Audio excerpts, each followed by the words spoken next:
అందరికీ నమస్కారం. గురుతత్వం ప్రేక్షకులకు విజ్ఞప్తి. జీ తెలుగు ఓంకారం వీడియోస్ మరియు గురుతత్వం ఛానల్ వీడియోస్‌తో ఫేక్ యూట్యూబ్ ఛానల్స్ మరియు ఐడీలు క్రియేట్ చేసి మిమ్మల్ని గురూజీ పేరు చెప్పి మోసం చేస్తున్నారు. గురూజీ ఎప్పుడూ ఫోన్ కాల్స్‌లో జాతకం చెప్పరు. గురూజీని నేరుగా కలవాలి అనుకుంటే బెంగుళూరులో ఉన్న ఆయన కార్యాలయానికి వెళ్ళగలరు.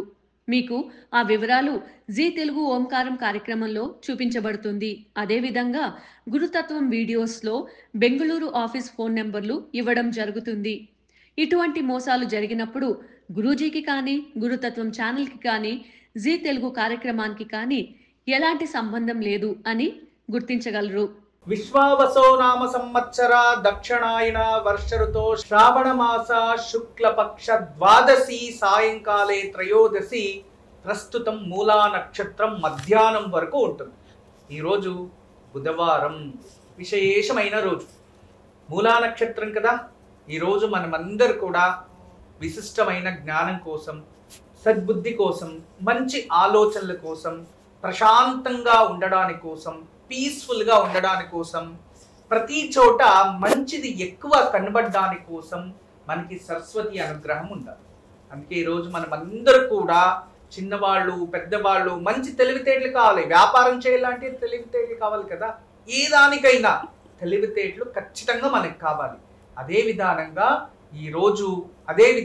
ఈరోజు మనం భక్తి శ్రద్ధతో ఓం సం సరస్వతియై నమః అనే నామాన్ని జపిద్దాం. ఓం సం సరస్వతియై నమః. సరస్వతి నమస్తుభ్యం వరదే కామరూపిణి విద్యారంభం కరిష్యామి సిద్ధిర్భవతి మే సదా అంటూ సరస్వతికి అర్చించండి. ఎందుకంటే ధైర్యం కావాలన్నా సరస్వతి అనుగ్రహం కావాలి, విజయం లభించాలన్నా సరస్వతి అనుగ్రహం కావాలి, మంచిగా వాక్స్థానం కావాలన్నా సరస్వతి అనుగ్రహం ఉండాలి, కన్ఫ్యూజన్ లేకుండా ఉండాలన్నా సరస్వతి అనుగ్రహం కావాలి, చదివింది ఉండాలి మన బ్రెయిన్లో ఉన్న సరస్వతి అనుగ్రహం కావాలి. సరస్వతి లేకపోతే మీ జీవితంలో ఎలా బతకాలి అనే అనుగ్రహం కూడా మీకు ప్రాప్తించదు. అది గుర్తుపెట్టుకున్నాను. అందుకే సరస్వతి అనుగ్రహం మనకందరికీ ఉండాలి అని ఈరోజు మూలా నక్షత్రం కదా, సరస్వతికి పూజించండి. బుధవారం పైగా అన్ని శుభమే జరుగుతుంది. ఇక ఈరోజు మంచి మాట, మన జీవితంలో మనుషుల్ని ప్రేమించే దానికన్నా మనుష్యత్వాన్ని ప్రేమించండి అనేది నా మంచి మాట.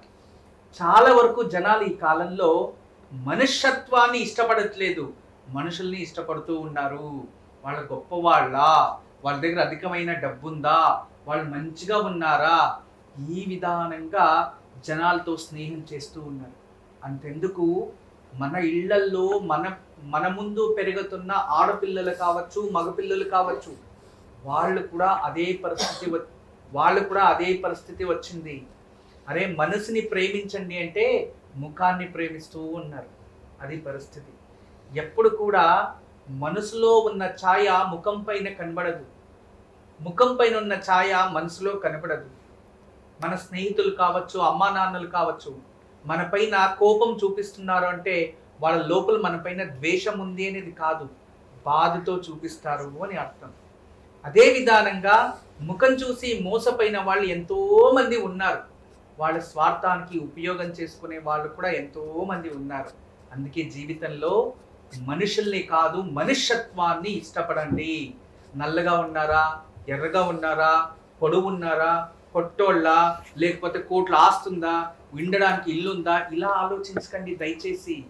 వాళ్ళు మంచి గుణాలు ఉన్నాయా, విద్యాభ్యాసం ఉందా, వాళ్ళ కాల్పైన వాళ్ళు బతుకుతూ ఉన్నారా, జవాబుదారీ ఉందా, రెస్పాన్సిబిలిటీ ఉందా, ఇలా ఆలోచించండి దయచేసి. అప్పుడు ఖచ్చితంగా మన జీవితము బాగుంటుంది. అటువంటి వారితో మనం నేర్చుకునేవి ఎన్నో ఉంటాయి. ఈ కాలంలో ఎవరైనా మన దగ్గరికి వచ్చినప్పుడు మా కూతురికి వివాహం అవ్వట్లేదు గురువుగారు అంటారు. అవునా, ఎందుకు, ఎటువంటి సంబంధాలు మీరు వెతుకుతుందా అంటే, ఏం లేదు గురువుగారు, మాకి అబ్బాయికి ఒక మంచి జాబ్ ఉండి ఉండడానికి ఇల్లు ఉంటే చాలు, అంతే, ఉండడానికి ఇల్లు ఉంటే చాలు. సరే మంచిది. అమ్మాయి ఏం చదివింది? అమ్మాయి ఇప్పుడే ఇంజనీరింగ్ పూర్తి చేసుకోంది, సాఫ్ట్వేర్ ఇంజనీర్ జాబ్ చేస్తుంది గురుగారు అంటారు. ఓకే, మంచిది. ఎటువంటి ఉద్యోగం అంటే ప్రైవేట్ అయినా గవర్నమెంట్ అయినా ప్రాబ్లం లేదు, ఉద్యోగం ఉండాలి, మెయిన్ ఇల్లు ఉండాలి గురువుగారు అంటారు. ఎందుకు ఇల్లు ఉండాలి ఇల్లు ఉండాలంటే, మాకు ఇల్లు లేదు గురువుగారు, చాలా కష్టపడ్డాము, ఇప్పుడే రిటైర్మెంట్ అయ్యింది, ఆ డబ్బులతో చిన్నగా ఒక ఇల్లు కొనుక్కున్నాము అని. అంటే మన ఆలోచన రిటైర్మెంట్లో వచ్చిన డబ్బులతో ఇల్లు కొనుక్కుంటున్నాము, ఇల్లు కట్టుకుంటున్నాము, పిల్లలు పెళ్లి చేస్తున్నాము, ఇన్ని సంవత్సరాలు సంపాదించి మనం ఈ స్థాయికి ఇలా వచ్చినప్పుడు అప్పుడు తానే ఉద్యోగం దొరికిండే అమ్మాయికో అబ్బాయికో ఇల్లు ఎక్కడి నుంచి వచ్చేస్తుంది? వాళ్ళకి ఏం జవాబుదారులు ఉండవా? ఆలోచించండి. ఇది పిల్ల తండ్రి అయినా లేదో అబ్బాయి తండ్రి అయినా ఈ విషయాన్ని మీరు ఆలోచించాలి. ఎందుకంటే మన జీవితం కష్టపడి ఎన్నో సంవత్సరాలకి రిటైర్మెంట్ వయసులో ఇల్లు భూమి కొనుక్కుంటున్నారు, పిల్లలు పెళ్ళిళ్ళు చేస్తున్నారు ఆ డబ్బుతో. అటువంటి పరిస్థితి మనది అయినప్పుడు మనం కోరుకునేది మాత్రం ఎలాంటి వాళ్ళని కోరుకోవాలి? అందుకే మన స్థాయికి తగినట్టుగానే కోరుకోవాలి. ఈ కాలంలో మనకు స్థాయికి మించి మీరు ఏది కోరుకున్నా దానివల్ల ప్రమాదాలు వస్తున్నాయి. అందుకే దయచేసి పిల్లల జీవితం పాడు చేయకండి, పిల్లల జీవితాన్ని నష్టం చేయకండి. అయినంత వరకు చిన్న వయసు నుంచి ఎంతో జాగ్రత్తగా కాపాడుకొని వస్తారు. వాళ్ళ జీవితం పెళ్లి చేసే సమయంలో వాళ్ళ జీవితాలు పాడు చేస్తున్నారు. అయినంత వరకు జాగ్రత్తగా వహించండి ఈ కాలంలో అనేదే నా విన్నపం. రెండోది, ఈ మంచి మాటకి తగినట్టుగా ఒక చిన్న కథ చెప్తా వినండి. ఒక కుటుంబము, ఆ కుటుంబంలో చిన్న వయసు నుంచి కష్టపడి తల్లి తండ్రి ఆడపిల్లల్ని పెంచుతారు. ఆమె వయసు అయిన తర్వాత, అరే మా నాన్న నన్ను పెళ్లి చేయలేడు, చాలా కష్టం ఉంది, ఎవరినైనా లవ్ మ్యారేజ్ చేసుకోవాలి అని అమ్మాయి ఆలోచిస్తుంది. లవ్ మ్యారేజ్ చేసుకోవాలని ఒక అబ్బాయిని, సాఫ్ట్వేర్ ఇంజనీర్ కంపెనీ ఒక అబ్బాయి ఉంటాడు, చూడడానికి అందంగా ఉంటాడు, అంతో ఇంతో జాబ్లో శాలరీ వస్తూ ఉంటుంది, సరే అని ప్రేమిస్తుంది. అప్పుడు నాన్నగారు అమ్మగారు వద్దు అంటారు. వద్దమ్మా, నీ సెలక్షన్ మంచిది కాదు, నాకెందుకో మనసు బాధేస్తుంది, అది కరెక్ట్ కాదు అనిపిస్తుంది అని చిలుకకు చెప్పినట్టు అమ్మ నాన్న ఇద్దరు కూతురు చెప్తారు. లేదు లేదు, నేను చేస్తే ఆయన్నే చేసుకుంటాను అని చెప్పి పెళ్లి చేసుకొని పారిపోవడానికి కూడా రెడీ అయిపోతారు. ఆ టైంలో మీరు ఏమన్నా చేసుకోండి అని ఆ తల్లిదండ్రులను అక్షంతలు వేసి పంపించేస్తారు. తదుపరి వాళ్ళు వెళ్తారు, చక్కగా జాబ్ చేసుకొని ఉంటారు. కొన్ని రోజులు అలాగే వెళ్తూ వెళ్తూ వెళ్తూ అబ్బాయికి రెస్పాన్సిబిలిటీ కూడా అమ్మా నాన్న వాళ్ళ ఇంటి పక్కల ఉంటారు కదా, వాళ్ళు చూసుకోవాలి. అనుకోకుండా వాళ్ళ నాన్న చనిపోతారు అనారోగ్యంతో. అప్పుడు కొంచెం హాస్పిటల్కి డబ్బులు ఖర్చు పెట్టాల్సి వస్తుంది. తర్వాత అదే బాధతో వాళ్ళ అమ్మ చనిపోయింది. సరే, ఇంకా ఆస్తులు ఏం లేదు. ఇక అనుకోకుండా ఈ కోవిడ్ లాంటిది వచ్చేసి జాబులు పోయాయి, ఇక జాబ్ లేదు. 1 నెల అయింది, 2 నెలలు అయింది, 3 నెలలు అయింది, 4 నెలలు అయింది. ఈ అమ్మాయి మాత్రం జాబ్కి వెళ్తుంది, ఆ డబ్బులు వస్తుంది, ఆ డబ్బు కుటుంబం నివారణ చేస్తుంది. అలాగే భర్త పైన ప్రేమ తగ్గిపోయింది. నా భర్త సంపాదిస్తలేదు, ఏం చేయాలి అని చెప్పి వాళ్ళ ఇద్దరి మధ్యలో చిన్న చిన్న గొడవలు పెరుగుతూ పెరుగుతూ పెద్దదైపోయి ఆఖరికి డివోర్స్ వరకు వచ్చింది. డివోర్స్ తీసుకుని అమ్మాయి బయటకు వచ్చేసింది. కానీ అబ్బాయి ఏం చేశాడంటే, ఇక నేను ఏం చేయట్లేదు, నాకు జాబ్ దొరకట్లేదు అని ఒక మంచి స్నేహితుడు ఉంటాడు, ఎప్పుడు అతని దగ్గర అన్ని కష్టాలు సుఖాలు చెప్పుకుంటూ ఉంటాడు. సరే, మన ఇద్దరు ఒక బిజినెస్ చేద్దాము అని చెప్పి బిజినెస్ ప్రారంభిస్తారు. ఆ బిజినెస్ ఇతని దగ్గర డబ్బులేం లేదు, వర్కింగ్ పార్ట్నర్, రాత్రి పగలు కష్టపడతాడు. ఆ బిజినెస్ బాగా అప్పుడప్పుడే డెవలప్మెంట్ అవుతుంది, వృద్ధి చెందుతుంది అనే లోపే అదే ఒక బిజినెస్ లో అగ్ని ప్రమాదం జరిగి అప్పుడు ఉండేదంతా స్టాక్ అంతా కాలిపోతుంది. ఇదేంటి నా జీవితం ఇలా అయిపోయింది అని బాధపడి ఏడ్చుకొని, తర్వాత ఏదో ఇన్సూరెన్స్ అది ఇది ఉండే దాంట్లో కొంచెం క్లెయిమ్ అయితే మళ్ళీ కష్టపడి ప్రారంభిస్తారు.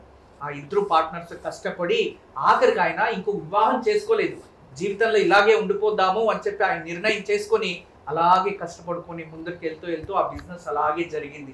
తర్వాత అది బాగా డెవలప్మెంట్ చేసిన తర్వాత ఆయన స్నేహితులు ఇద్దరు జతలు అలాగే కలిసి వాళ్ళు ఇల్లు భూమి అన్ని సంపాదించాడు. కానీ స్నేహితుడు జీవితం ఇచ్చాడు అని చెప్పి జీవితాంతం స్నేహితుడి దగ్గరికి ఉంటూ ఆయన ఆ కంపెనీని బాగా డెవలప్మెంట్ చేసి ఆఖరికి ఆ కంపెనీని అతను వాళ్ళిద్దరు తల్లి తండ్రి ఇద్దరు మధ్యలో పుత్రుడు ఒకడు జన్మించింటాడు కదా ఇక్కడ భార్య దగ్గర, ఆ కొడుకుని పిలిచి ఇతనికి వచ్చే షేరు ఆ కొడుకు ఇచ్చేసి అతను చనిపోతాడు. అంటే ఈ కథలో ఉన్న సారాంశం ఒకటి తెలుసుకోండి. జీవితంలో ఇక్కడ ముగ్గురు వస్తారు, 3 తలాంతరాలు అంటే 3 జనరేషన్ వాళ్ళు ఈ కథలో వచ్చారు.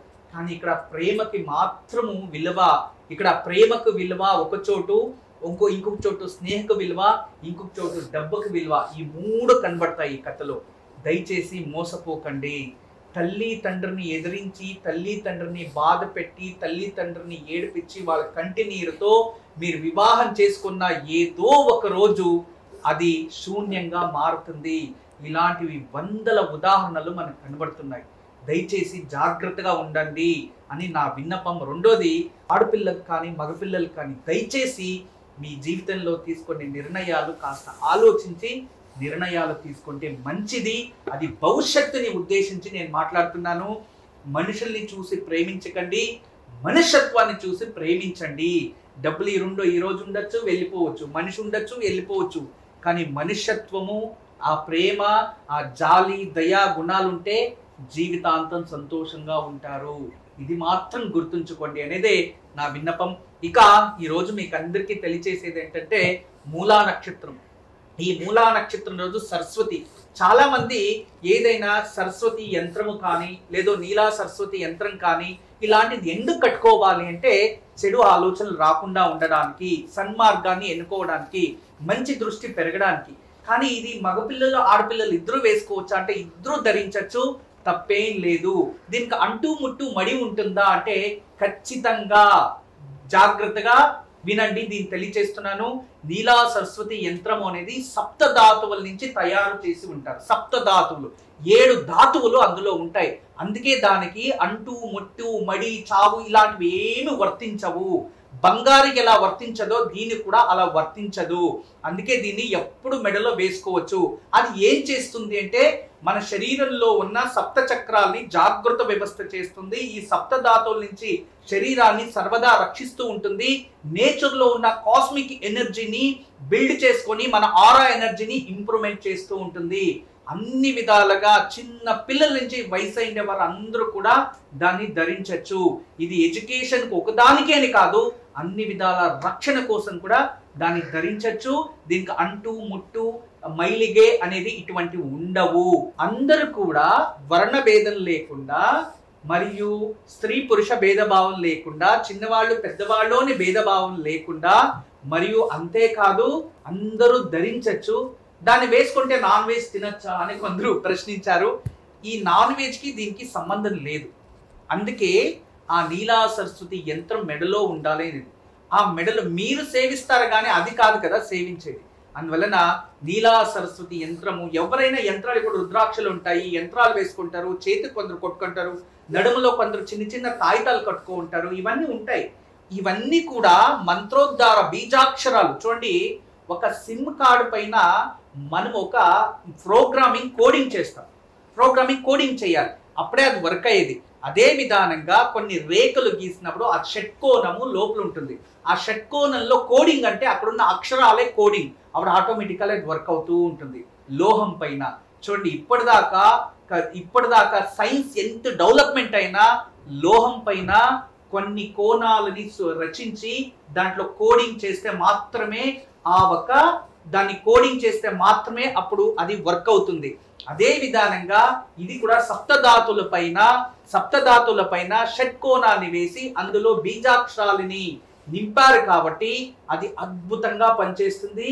ప్రతి ఒక్క శరీరం పైన ఉండొచ్చు. దీని లాభాలంటారా, సద్బుద్ధి, మంచి బుద్ధి, మంచి ఆలోచనలు, ఎప్పుడు అలర్ట్ గా ఉంటారు, బద్ధకం దూరం అవుతుంది, మరియు పెద్దవాళ్ళని గౌరవిస్తారు. అంటే నెగిటివిటీని మనిషిలో నుంచి తీసేస్తుంది. అంతేకాదు శరీరానికి దైవ శక్తిని ఆకర్షించేలా చేసి మన ఆరా ఎనర్జీని ఇంప్లిమెంట్ చేస్తుంది. ఇది సైంటిఫిక్ గా ప్రూఫ్ అయిన ఈ ఒక అద్భుతమైన యంత్రమే ఈ యొక్క నీలా సరస్వతి యంత్రం. దీనికి ఆధారం నీలా సరస్వతి తంత్రము అని ద్వాదశ మహావిద్యలో ఇది కూడా ఒక మహావిద్యగా పరిగణించబడింది. ఈరోజు మూలా నక్షత్రం కాబట్టి మూలా నక్షత్రానికి సంబంధించినట్టుగా అశ్విని మక మూలా నక్షత్రానికి జన్మతార ఆరోగ్యం కాస్త జాగ్రత్త వహించండి. ఇక భరణి పుబ్బ పూర్వాషాఢ నక్షత్రం వారికి పరమమిత్ర తార అత్యంత శుభకరమైన రోజు, ఉపయోగం చేసుకోండి. కృతిక ఉత్తరాషాఢ నక్షత్రం వారికి మిత్రతార అత్యంత శుభకరమైన రోజు, ఉపయోగం చేసుకోండి. రోహిణి హస్త శ్రవణ నక్షత్రం వారికి నైదన తార, ఇది అంత మంచిది కాదు, జాగ్రత్తగా ఉండండి. మృగశిర చిత్త ధనిష్ట నక్షత్రం వారికి ఈ రోజు సాధక తార శుభకరమైన రోజు, ఉపయోగం చేసుకోండి. ఆరిద్ర స్వాతి శతభిష నక్షత్రం వారికి ప్రత్యక్ తార, ఇది అంత మంచిది కాదు, జాగ్రత్తగా ఉండండి. పునర్వసు విశాఖ పూర్వ భాద్రపద నక్షత్రం వారికి క్షేమ తార శుభకరమైన రోజు, ఉపయోగం చేసుకోండి. పుష్య అనురాధ ఉత్తర భాద్రపద నక్షత్రం నక్షత్రం వారికి విపత్తార అయినంత వరకు జాగ్రత్తగా ఉండండి. ఆశ్లేష జ్యేష్ఠ రేవతి నక్షత్రం వారికి సంపద తార విశేషమైన రోజు, ఉపయోగం చేసుకోండి. ఇక ఈ రోజు మీకు అందరికీ కూడా ఒక చిన్న విషయం గురించి తెలియచేస్తున్న, జాగ్రత్తగా వినండి. మనము ఏదైనా దేవాలయానికి వెళ్తాం. ఇక ఏదైనా దేవాలయానికి వెళ్ళి దర్శనం చేసుకునే సమయంలో మనం ఏదైనా దక్షిణ లేదో కాంచన రూపంగా దేవుడికి ఏదైనా ఆ మంగళారతి కంచంలోనో లేదో ఉండిలోనో డబ్బులు వేస్తాం. లేదో ఇంట్లో ఏదైనా ముడుపు కట్టి దాన్ని తీసుకెళ్లి డబ్బులు వేస్తూ ఉంటాం. ఇప్పుడు ఉండిలో డబ్బులు వేస్తూ ఉన్నా, లేదో మంగళారతి కంచంలో డబ్బులు వేస్తూ ఉన్నా, ఆ సమయంలో చేతిలో నుంచి డబ్బులు జారి పడిపోతే, అంతేకాదు ఎవరికైనా పాద నమస్కారమో సాష్టాంగ నమస్కారమో చేసినప్పుడు చేతిలో నుంచి కాళ్ళు ఏదైనా జారి పడిపోయినా, లేదో చేతిలో నుంచి ఏదైనా దక్షిణ జారి పడినా, చేతిలో నుంచి జారి పడిపోతే దాని అర్థం దేవుడు తప్పో లేదా ఎదుటి వ్యక్తి వాళ్ళు తప్పో కాదు, మీకు అర్హత తగ్గింది ఆ దక్షిణ ఇవ్వడానికి అని అర్థం. వెంటనే అప్పుడు అది కాకుండా వేరే ఇంకేదో కర్మ నిన్ను వెంబడబడుతుంది కాబట్టి దాని జతలోకి 1 రూపాయన్నా వేసి మీరు సమర్పించాలి. లేదు అంటే ఏదో అపచారం జరిగింది నీలో, అది నిన్ను వెంబడబడుతూ ఉంది, దాన్ని రక్షించుకో అని భగవంతుడు ఆ రూపంగా సూచిస్తూ ఉంటాడు. అందువలన ఇది శుభ సూచకమా అశుభ సూచకమా అంటే ఇది అశుభ సూచకమే. చేతిలో నుండి డబ్బులు జారిపడితే అశుభ సూచకమే, రాబోయే రోజుల్లో ఏదో ప్రమాదం జరగబోతుంది అని అర్థం. అప్పుడు మనం వెంటనే ఏం చేయాలి, మనం ఏ స్థానంలో ఎక్కడుంటామో అక్కడే దేవుని క్షమాపణ కోరి ఒక 5 నిమిషాలు కూర్చొని కులదేవత ఇంటి దేవత ధ్యానం చేసి ప్రాణాయామం చేసి మనస్సు శుభ్రం చేసుకొని, అప్పుడు మనిషిలో ఎటువంటి కల్మషాలు లేకుండా ఎటువంటి ఆలోచనలు లేకుండా మీరు ఏ పనికి వచ్చారో దానిపైన దృష్టి పెట్టి ఆ దక్షిణ సమేతంగా ఇంకా 1 రూపాయో ₹1/2 చేర్పించి సమర్పించుకుంటే ఆ దోషమో నివారణ అవుతుంది. మరియు మీరు మానసికంగా ప్రశాంతంగానూ ఉంటారు. మరియు ఆ సమయంలో అక్కడే మీరు భగవంతుని నామ స్మరణ చేస్తారు కాబట్టి ఏదైనా ప్రమాదాలు జరిగే మున్సూచన ఉంటే ముందుగానే అది చిన్న దాంట్లో తొలగిపోతుంది అని దాని అంతరార్థం. దివ్యమైన వాస్తు. చాలా మందికి ఇళ్లల్లో చెడు కళలు వస్తూ ఉంటాయి. ఎందుకు కారణం? చెడు కళలు రావడానికి కారణం ఏంటి అంటే అక్కడ ఏదైనా దోషం ఉందా, ఇంట్లో వాస్తు దోషం వల్ల చెడు కళల పైన ప్రభావం చూపిస్తుందా అంటే డెఫినెట్లీ చూపిస్తుంది. ఎందుకంటే మనము ఇంట్లో ఉలిక్కి పడ్డాము అప్పుడప్పుడు తెలుస్తూ ఉంటుంది. కొన్ని చోట్ల నిద్రపోతూ ఉంటే ఎవరైనా మన పైన ఏదో పట్టుకున్నట్టు లేదా మనపై ఏదో భారం ఉన్నట్టు అనిపిస్తూ ఉంటుంది. అంతేకాకుండా ఇంట్లోనే రాత్రిపూట నిద్రలో అరిచి లేవడం కూడా కొందరు అనుభూతి చెంది ఉంటారు. ఏడుస్తూ ఉండడం అనుభూతి చెంది ఉంటారు. ఇవన్నీ ఏంటి? సైకలాజికల్ ప్రాబ్లం అంటే అబ్సల్యూట్లీ సైకలాజికల్ ప్రాబ్లం రావడానికి కూడా ఆ వాస్తు ఎఫెక్ట్ అనేది ఇస్తుంది. ఎప్పుడైనా ఎవరికైనా ఉత్తర దిశలో ఏదైనా దోషాలుండి మరియు ఉత్తర దిశలో సంబంధించిన ఎటువంటి వాస్తు దోషం ఉన్నా ఇటువంటి క్రియేటివ్స్ ఆ ఇంట్లో జరుగుతూ ఉంటాయి. తరచు అంటే ఒకరైనా ఒక్కొక్కరు ఎవరికో ఒకరికి. ఎందుకు అంటే ఆ వచ్చే అక్కడ నెగిటివ్ ఎనర్జీ ఏదైతే ఫ్లోటింగ్ ఇంట్లోకి అవుతుందో ఆ ఎనర్జీ మన శారీరకం పైన ప్రభావం చూపించి మానసిక శక్తి తగ్గిపోయేలా చేసి అప్పుడు మన ఆరా ఎనర్జీ తక్కువైపోయి తెలియకుండానే మానసికంగా ఎనర్జీ తగ్గిపోతుంది. అప్పుడు మన ఆలోచనలే మనల్ని భయపెట్టేలా అలాంటి చెడు కళలు వస్తూ ఉంటాయి. ఎప్పుడైతే మీరు ప్రాణాయామం చేస్తూ నిత్యము భగవంతుని ఆరాధన చేసి ఆరా ఎనర్జీని ఇంక్రీజ్ చేసుకుంటూ ఉంటారో వాళ్ళపైన ఇది ప్రభావం రాదు. కానీ ఎవరికైతే వాస్తు దోష ప్రభావం వల్ల ఈ ఒక ఆరా ఎనర్జీ ఎన్ని పూజలు చేసినా ఏం చేసినా ఇంప్రూవ్మెంట్ కాకుండా తరచూ చెడు కళలు వస్తున్నాయంటే ఆ ఇంట్లో నెగిటివ్ ఎనర్జీ అధికంగా ఉత్పాదన జరుగుతూ ఉంది అని అర్థం. అందువలన అటువంటి ఇళ్లలో అటువంటి పరిస్థితులు మీరు ఏదైనా ఎదురు చూస్తూ ఉంటే ఆ వాస్తుని చక్కగా రెడీ చేసుకోండి. కాలేదా అదే ఇంట్లోనే ఒక శ్రీవాస్తు యంత్రం పెట్టడం వల్ల ఈ కాస్మిక్ ఎనర్జీ దాన్ని డీకోడ్ చేసి ఆటోమేటికల్ ఇంట్లో పాజిటివ్ ఎనర్జీ అధికంగా చేస్తుంది. మన ఆరా ఎనర్జీ ఇంక్రీజ్ అవుతుంది. ఆ ఇంట్లో అప్పుడు ఇటువంటి చెడు కళలు లేకుండా ఆపడానికి ఇది ఒక మంచి మార్గం. రేపు గురువారం చాలా విశేషం మరియు శుక్ర నక్షత్రం ఉంటుంది. రేపు గురు శుక్ర యోగం ఏర్పాటవుతుంది. చాలా విశేషమైన రోజు. రేపు లక్ష్మీనారాయణల్ని పూజించాలి. లక్ష్మీనారాయణ ఇద్దరిని పక్క పక్కన పెట్టి లక్ష్మీనారాయణులకి పంచామృతాభిషేకం చేసి గంధము మరియు పసుపు కుంకంతో అమ్మవారికి మరియు మహావిష్ణుకి అభిషేకం చేసి యథాశక్తి భక్తి శ్రద్ధతో పూజించి ఆ స్వామి వారికి పెసరపప్పు నానబెట్టి లేదా వడపప్పు నానబెట్టి నైవేద్యం చేసి విష్ణుకి సంబంధించిన ద్వాదశ నామాలు కానీ లేదా లక్ష్మికి సంబంధించిన స్తోత్రం కానీ పారాయణం చేసుకోండి. ఇలా చేయడం వల్ల ఇంట్లో ప్రశాంతత ఏర్పడుతుంది, ఆరోగ్యం వృద్ధి చెందుతుంది, పిల్లలకి ఆయుష్ పెరుగుతుంది. ఈరోజు దివ్యమైన యోగక్షేమం.